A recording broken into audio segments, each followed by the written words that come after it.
Hello and welcome to our lesson on forms and UI elements.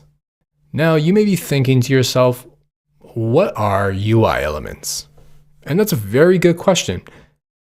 UI elements are basically just elements within your user interface. Like, take a look over here at this picture.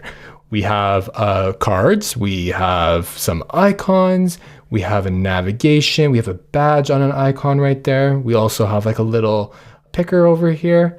And these are all considered UI elements. But forms are probably the most common UI elements that we actually experience. And probably, if not the most important.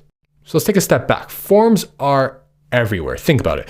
We might think that a form is just a standard set of inputs on a page, but when we're designing a user experience, they are featured in a lot of different places. Take this for example. This is considered a form. When you log right into a product, you have some elements here like a button, you have a forgot your password link, and you have different form inputs like this is your standard password input and this is your standard email input. And these all come together to create a form, even these social logins over here. What about when you even send a message? This is considered a form. This, alongside these buttons, are considered a larger form component. Forms are everywhere. Even when you search, this is considered a form. They are crucial to the success of your design and can impact the business of the product if certain forms rely on optimization and hitting certain goals. With forms being such an integral part of building products, it's critical to get them right. But don't be scared, we're going to learn how to build some brilliant forms and UI elements that are really delightful, usable, and inclusive. So you may be thinking, where do we start? Okay, are you ready? Remember how we built our own sitemap?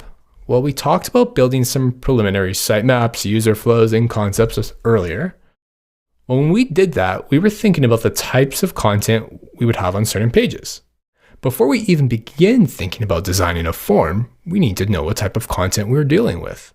So when we looked back at the homepage that we built for Habitual, we were talking about the sitemap, and at this portion, we knew that users will probably want to search for products over here. We kind of listed that as a piece of content that we were definitely going to have on that page. So with us thinking about search, we drew a bunch of search inputs. We drew what that search overlay would look like, and that is all considered a form that comes together. Now, we definitely know we need a search bar. Another example is registration. We touched a bit on that earlier as well. This is a bit more trickier. We know the standard types of UI elements that will be used to build the forms a user may see, like text inputs, buttons, maybe a progress bar. We saw that in the example earlier. But it's not that easy though. We also need to take into account if the registration wants to capture other content like user interests or profile images. So before we even build a form, we need to think about the types of questions we want to ask our user.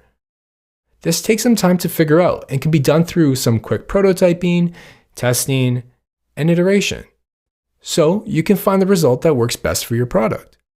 We'll come back to this scenario later, but the goal here is to generate some ideas and come back to them. That always just keeps on coming up in our design process, is that we need to keep on generating ideas, learn from those ideas, refine them, and then keep on going.